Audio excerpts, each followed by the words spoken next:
오늘은 당신의 믿음을 보여주세요 라는 제목으로 같이 말씀을 나누겠습니다. 우리 신앙인들이 믿음이 있음을 어떻게 알 수 있습니까? 사람의 말로 참 신자를 구별할 수가 있습니까? 아닙니다. 교회 다니는 사람들, 믿는다는 사람들은 다 예수를 주로 고백을 합니다. 그래서 그 고백만으로 참 믿음을 가졌다 말하기는 사실 어렵습니다. 오늘 야고보서 2장 17절은요, 사실 충격적인 말씀입니다. 행함이 없는 믿음은 그 자체가 죽은 것이다. 얼마나 충격적입니까? 보통 믿음이라고 하는 것은 그저 내가 잘 믿고 내가 기도하고 내가 예배 잘 드리고 그러면 된다 우리가 생각하거든요.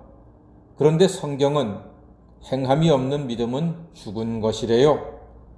얼마나 충격적입니까? 즉 살아있는 믿음은 이웃을 향한 선한 무언가가 있어야 한다는 말이지요. 그러면서 오늘 하는 이야기가 배고픈 사람한테 아이고 배불리 많이 드세요. 추운 사람한테 아이고 따뜻하게 입으세요. 이렇게 말로만 하는 것은 의미가 없다. 그건 믿음도 아니다. 이렇게 지금 말씀하는 거거든요. 그럼 어떤 분은 아이고 무슨 말입니까? 아니 구원은 믿음으로 받는 것이지 무슨 행위가 필요합니까? 보세요. 에베소서 2장 8절 9절에 너희가 그 은혜를 인하여 믿음으로 말미암아 구원을 얻었나니 이것이 너희에게서 난 것이 아니요 하나님의 선물이라. 행위에서 난 것이 아니니 이는 누구든지 자랑치 못하게 한다고 하지 않았습니까? 그런데 왜 행함이 있어야지만 구원받는다고 합니까? 물론 믿음은 기본이지요. 그런데 여러분, 우리 삶을 돌아보면요, 결혼했다고 다 부부가 아닙니다. 한 집에 같이 산다고 다 부부가 아닙니다. 헤어지지 못해서 사는 사람도 있고 심지어 죽지 못해 왼수처럼 사는 사람들도 더러 있습니다. 그러니까 부부는 한 집에 같이 사는 그 이상의 무엇이 있을 때에 진정으로 결혼한 부부가 된다는 말이죠. 책임감을 갖고 돈을 벌어서 가족에게 갖다 주고 아내에게 주고 또 자식을 낳아서 힘들고 어렵지만 키워가고 또 어려운 일이 있을 때 챙겨주고 또 사랑도 하고 용납도 하고 격려도 하고 시댁과 교제도 하고 친정과도 왔다 갔다 하면서 여러 가지가 다 복합적으로 진정한 결혼, 진정한 부부가 된다. 그렇게 말하는 거 아니겠습니까? 그러니까 교회 다닌다고 다 구원은 아니라고 해도 사실 이게 할 말이 없는 거예요. 예수를 믿는다는 그 뭔가가 있어야 한다. 오늘 야고보 사도가 그렇게 말합니다. 우리가 신앙생활하면서 성경 암송합니다. 큰일이죠. 성경 읽기도 합니다. 중요한 일이죠. 그런데 여러분, 귀신도 하나님도 알고 예수도 알고 성경도 알아요. 예수님께서 광야에서 마귀에게 시험 받으실 때 마귀가 이 돌들로 떡을 만들어 먹으시오. 그러니까 기록되었으되 사람이 떡으로만 사는 것이 아니라고 하지 않았습니까? 그러니까 마귀가 뭐라고 얘기해요? 이어가지고 높은 데 올라가서 기록되었으되 뛰어내려 봐. 하나님이 너 발 땅에 안 닿게 할 거야. 마귀도요, 기록되었으되 성경을 인용한다니까요. 성경 많이 한다고 큰소리 치지 마세요. 성경 많이 읽었다고 자랑할 거 하나도 없습니다. 마귀도 잘 알아요. 그러니까 단지 내가 예배 잘 나오고 헌금도 하고 그런다고 해서 그게 반드시 100% 참된 신앙, 그렇게 말하기는 조금 우리가 생각해 볼 여지가 많다 이거지요. 믿는 그 이상의 무엇이 필요한 거란 말입니다.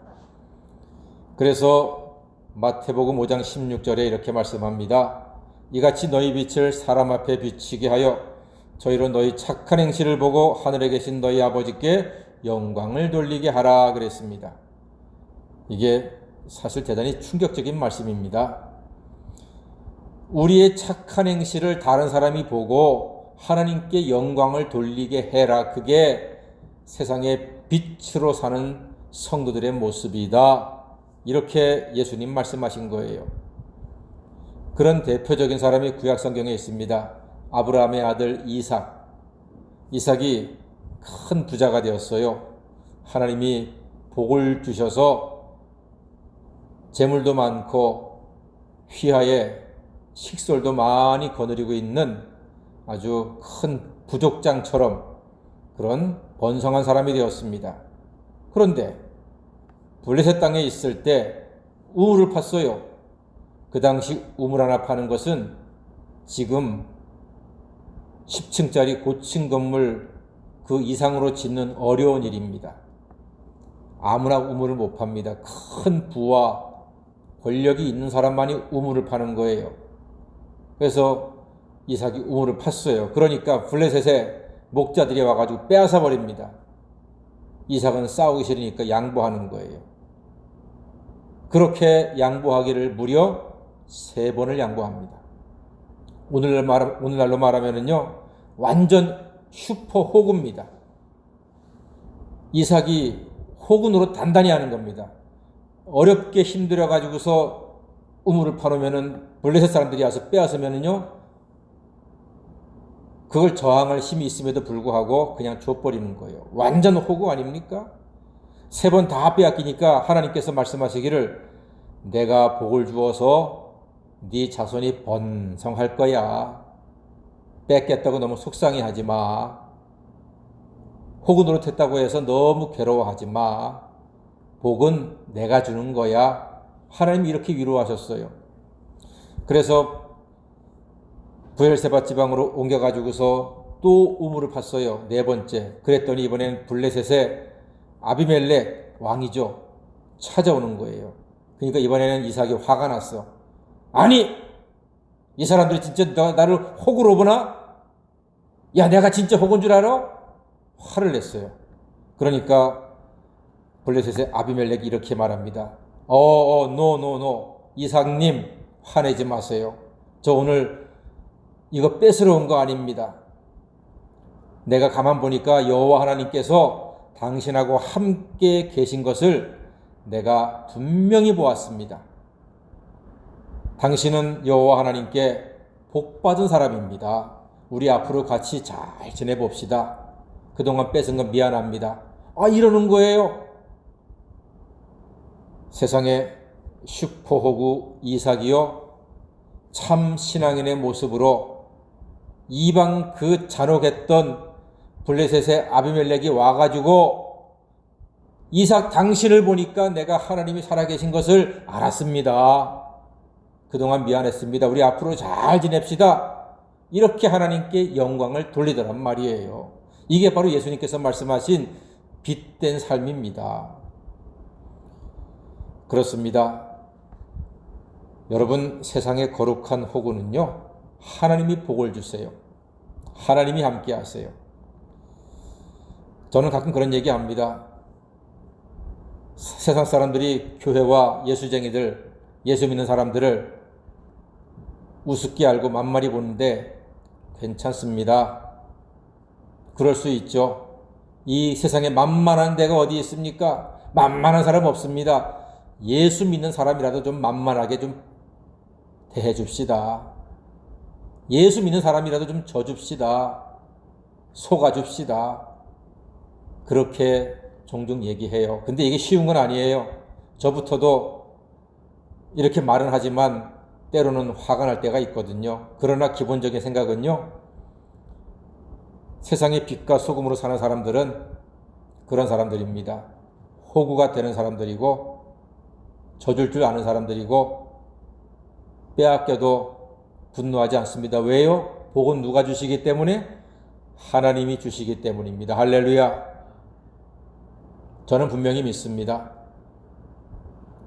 세상이 아무리 변하고 세상이 아무리 발달하고 과학기술이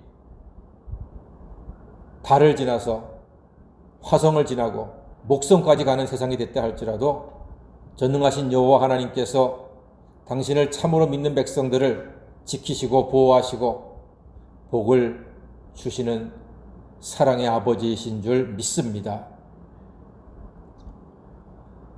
이 말씀의 연장선상에서 사도 베드로가요, 베드로전서 3장 1절과 2절에서 이런 말씀을 했습니다. 아내들아, 남편에게 순복해라. 도를 순종하지 않는 남편이라도 아내의 행위로 구원을 받을 수가 있다. 너희의 두려워하며 정결한 행위를 본다.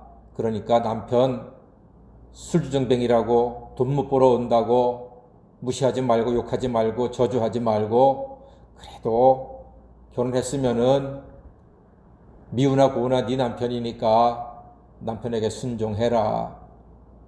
그래서 그 남편 돈은 못 벌어와도 구원받으면 그게 얼마나 귀한 일이냐.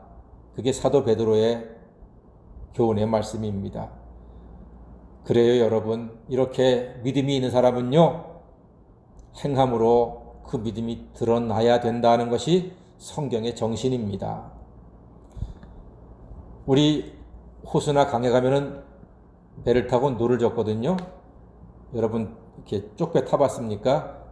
노젓는 배 몇 번 타봤는데요. 우리 사람들이 보통 오른팔이 더 힘이 세요.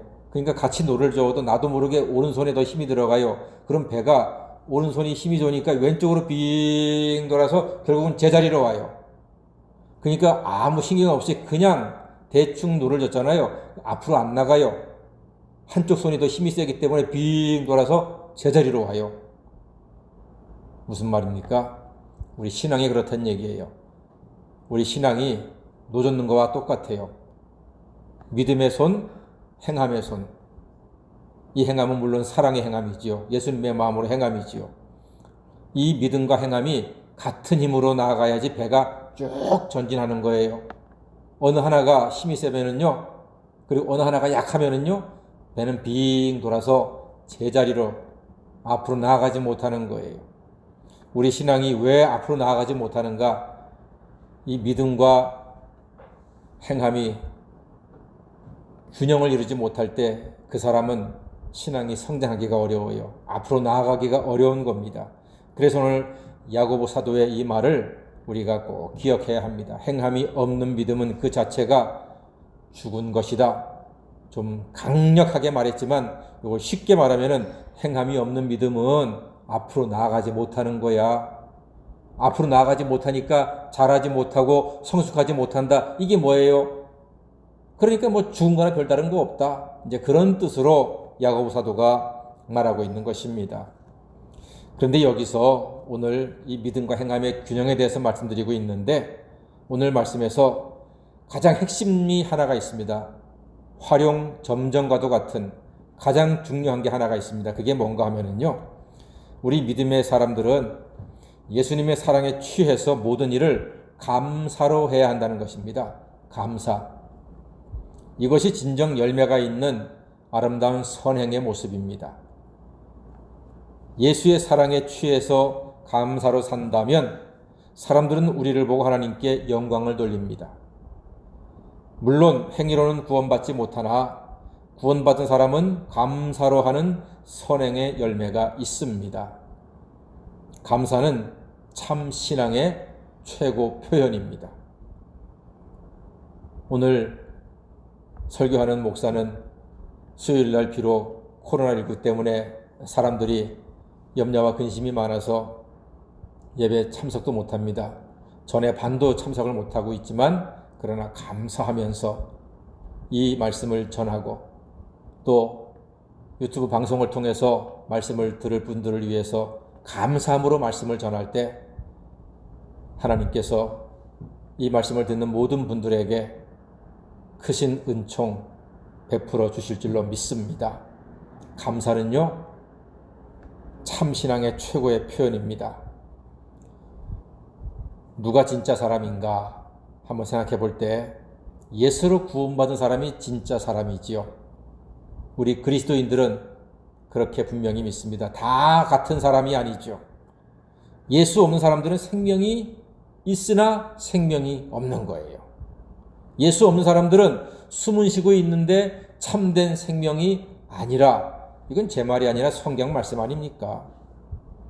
우리는 예수와 함께 십자가에 못 박혔고 부활했기에 사망과 죽음과 저주와 어둠의 권세로부터 해방되어서 영원한 생명을 얻고 누리는 복된 하나님의 자녀가 되었습니다. 여러분, 산 사람들의 특징은요, 가만히 못 있습니다. 말씀이 살았고 운동력이 있기 때문에 말씀으로 구원받아 믿음이 있는 사람들은 가만히 있을 수가 없어요. 우리 아이들 보면은 들은 것을 말하고 본 대로 행합니다. 왜요? 아이들이 살았기 때문에, 성장하고 있기 때문에 그렇습니다. 살아있는 사람, 성장하는 사람은요, 가만히 못 있습니다. 우리는 살아있는 하나님의 자녀이기 때문에 우리의 믿음은 열매로 나타나게 될 것입니다. 어떤 열매입니까? 가장 중요한 감사의 열매가 우리가 살아있는 신앙이라는 가장 중요한 증거입니다. 감사는요, 내가 믿음이 있다고 하는 가장 확실한 행동입니다. 여러분이 어려운 사람한테 돈 100만 원씩 주머니에 찔러주지 못한다 할지라도 그 어려운 사람 앞에 범사에 감사하는 모습을 정말로 믿음으로 나타날 때 그 감사 행위가 정말로 중요한 열매이고요. 그 감사를 통해서 다른 사람들은 와, 하나님 믿는 사람들은 힘들고 어려워도 감사하는구나, 참 아름답다, 본받고 싶다, 이렇게 말하게 되는 것입니다. 그래서 예수님께서 감사를 말씀하셨고 사도 바울도 감사를 이야기합니다. 감사의 열매를 맺음으로 하나님의 살아계심이 드러나고 하나님께 영광 돌릴 수 있습니다. 여러분 주변에 사람들 많죠? 여러분 피곤하게 하는 사람 감사하시기 바랍니다. 여러분 험담하는 사람, 그 사람도 감사하십시오. 미워하지 마십시오. 미워하는 것은 하나님께서 우리에게 주신 것이 아닙니다. 우리의 자존심을 박박 긁어놓는 사람, 그 사람도 감사하십시오. 평생 열받게 하는 사람이 있습니까? 그조차도 감사합시다. 내가 살아있기 때문에 열도 받는 거고, 내가 살아있기 때문에 자존심도 상하는 거고, 내가 살아있기 때문에 험담도 듣는 겁니다. 날 속인 사람이 있습니까? 그조차도 감사하십시오. 빌린 돈 안 갚는 사람이 있습니까? 그조차도 감사하시라는 겁니다. 여러분, 감사는요, 정말로 우리의 믿음과 행함이 분명하게 드러나는 아름다운 신앙의 열매입니다. 코로나19 시대를 보내고 있습니다. 마스크 하시면서 왕래하시는 건 답답하신 거 잘 압니다. 그래도 감사하십시다. 우리가 그동안에 정말로 감사를 잘 몰랐기 때문에 세상이 많이 힘들어지고 파괴되어 가고 했던 것입니다. 감사합시다. 이처럼 사람에 대해서 하나님께 감사하고 또 그를 선대해서 하나님께 영광 돌리는 성도가 될 때에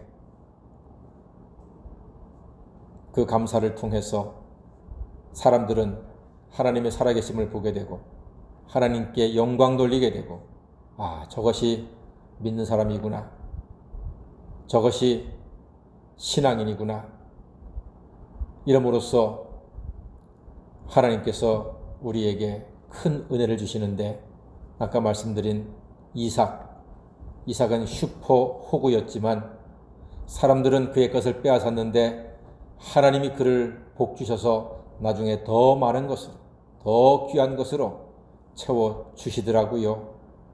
그러니까 때로는 세상에 양보하기도 하고 주기도 하고 살다 보면 빼앗기기도 합니다. 그럴 수 있습니다. 살다 보면 그럴 수도 있습니다.